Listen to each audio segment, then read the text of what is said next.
In today's tech video, I'm going to show you guys how you can factory reset your Insta360 Ace Pro. Okay, this is the first step that you want to do is you're going to swipe down from the bottom, just like so, and it brings up this menu.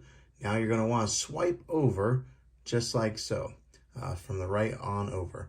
Right there is a gear icon. You're going to want to tap on that, and when you do that, it brings up some more options. Now you're going to want to scroll, keep scrolling, right there to where it says reset camera. Tap on that. Now it'll prompt you with a question saying this will only reset the camera settings. It won't delete any files. So what that means is it won't delete any of the files that are on your SD card. So you have to make sure you do that if you're like going to be getting rid of this camera or giving it away. Make sure if you're going to be giving it away with the SD card, make sure you clean out your SD card before you do it.